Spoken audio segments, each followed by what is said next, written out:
Praise the Lord. Hallelujah. இயேசுவின் நாமத்தில் உங்களை வாழ்த்துகிறேன். And கர்த்தர் உயிர்த்தெழுந்த நாளாகிய இந்த நாளிலே இயேசுவின் நாமத்தில் உங்களை வாழ்த்தி ஆசீர்வதிக்கிறேன். And happy Easter.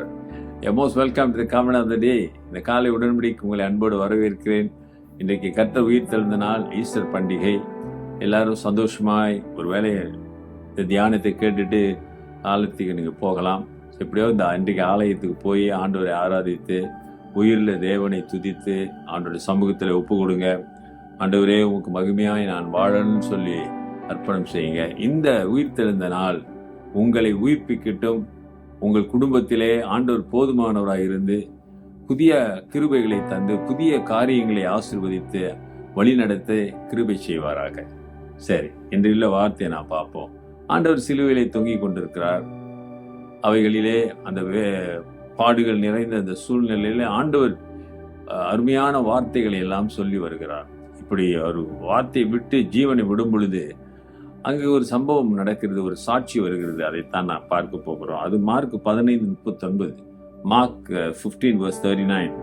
So when the centurion who stood opposite him saw that he cried out like this and breathed his last, he said, truly this man was the son of God. அவருக்கு எதிரே நின்ற நூற்றுக்கு அதிபதி அவர் இப்படி கூப்பிட்டு ஜீவனை விட்டதை கண்டபோது மெய்யாகவே இந்த மனுஷன் தேவனுடைய குமாரன் என்றார்.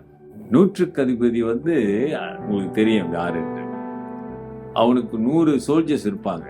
அந்த 100 சோல்ஜர்ஸுக்கு அவனோட அதிபதி, ஒரு டீம். அதுக்கு அவன் தான் கேப்டன் மாதிரி, இன்சார்ஜ் எல்லாமே. ஒரு அதிகாரம் உடையவன், பலம் நிறைந்தவன், சரிங்களா? அரசியலிலே ஒரு செல்வாக்கு பெற்ற ஒரு மனிதன். அவன் அவன் கூட இருந்த சோல்ஜர் தானே அவனை இயேசுவை அடித்து எல்லாம் பண்ணி எல்லாம் அவர் அங்க நின்றுட்டு இருக்கிறாரு. அவருடைய தலைமையில் தான் எல்லாம் நடந்து கொண்டிருக்கிறது. அப்படிப்பட்ட அவர் இயேசுசாமி சிலுவையில சொன்ன வார்த்தைகள் எல்லாம் கேட்டுக்கொண்டிருக்கிறான். இயேசுவுக்கு முன்பாக அவன் நிற்கிறான். பிதாவே இவர்களை மன்னின்னு சொன்னாரு. இன்னைக்கு என் பரதேசில் இருப்பேன்னு சொன்னாரு. இதோ உன் தாய் மகன் என்று சொன்னாரு. தேவனே ஏன் என்னை கைவிட்டேன், நான் தாகமாயிருக்கிறேன், முடிந்தது. இப்பொழுது பிதாவே உன் கைகளில் ஆவி ஒப்புவிக்கிறேன்னு சொல்லி உயிரை விட்டோடனே இந்த மனித 100க்கு அதிபதி இருந்த ஒரு தலைவன் அவன் என்ன சொல்றான், இவர் உண்மையிலே தேவனுடைய குமாரன் தான். அல்லேலூயா. மரணத்தின் மறு வினாடி ஒரு சாட்சி கிளம்புகிறது. என்ன சாட்சி? இவர் தேவனுடைய குமாரன். யாரு? ஒரு 100க்கு அதிபதி. அவன் ஒரு ரோமன் அந்நியனாய் இருக்கிறவன் இயேசுவின் மரணத்தை கண்டு சாட்சி சொல்லுகிறான். நல்லா யோசிச்சு பாருங்க அருமையானவர்களே. ஒரு குற்றூராய் மோசமான ஒரு கேவலமான தண்டனையை பெற்று மறிக்கிறவனை பார்த்து சொல்லுகிறாரு, இவர் தேவனுடைய குமாரன் என்று. எப்படிங்க சொல்ல முடியும்? ஆனா சொன்னாங்களே, அங்கதான் நம்முடைய ஆண்டவர் நிற்கிறார். ஹல்லேலூயா. ஆகவே அவருடைய மரணத்திலே ஒரு சாட்சி, அவர் தேவனுடைய குமாரன் தான். இந்த உலகத்தை ரட்சிக்க வந்தவன், இந்த உலகத்தை ரட்சிக்க வந்த மேசையை அவர்தான். இதோ இன்றைக்கு நாம் அவர் உயிரோடு வந்ததை கொண்டாடுகிறோம், நினைவு கூறுகிறோம். அது போதாது, அவர் உயிரோடு இருக்கிறார் என்பதற்கு சாட்சி நீங்களும் நானும் தானே, நம்முடைய வாழ்க்கை தானே.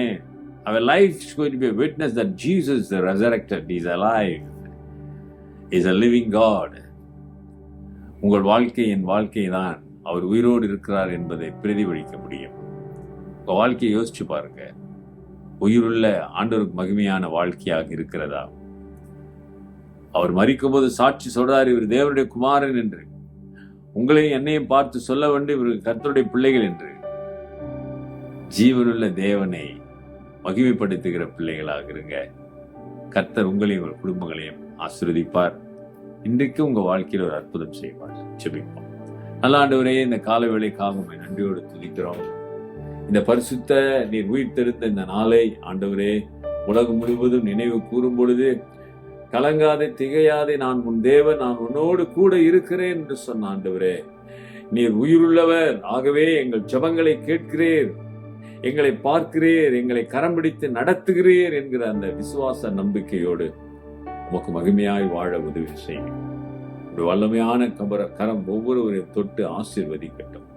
நீங்க போதுமானவராய் இருங்க. We praise you, we thank you, we glorify you. உம்மை துதித்து புகழ்ந்து போற்றி வணங்குகிறோம். இன்றைக்கும் நேசிக்கிற பிள்ளைகள் வாழ்க்கையிலே ஒரு அற்புதம் இயேசுவின் நாமத்தில் நடப்பதாக இயேசுவின் நாமத்தில் கேட்கிறோம் பிதாவே, ஆமென். நமது ஆண்டவராகிய இயேசுவுடைய கிருபை, பிதாவின் அன்பு, பரிசுத்த ஆவியான ஐக்கியம் உங்களோடு உங்களை ஆசீர்வதித்து காப்பதாக. என் ஆத்துமாவே கர்த்தரை ஸ்தோத்திரி, என் முழு உள்ளமே அவர் பரிசுத்த நாமத்தை ஸ்தோத்திரி. என் ஆத்துமாவே கர்த்தரை ஸ்தோத்திரி, அவர் செய்த சகல உபகாரங்களை மறவாதே. ஆமென், ஆமென். அவர் உயிர்த்தெழுந்தார். அல்லேலூயா. அருமையான சகோதரனே, சகோதரியே, dear brother and sister, உயிர்த்தெழுந்த ஆண்டவர் உயிரோடு உன் வாழ்க்கையில் இருப்பது உனக்கு தெரியுமா? Take care. God bless.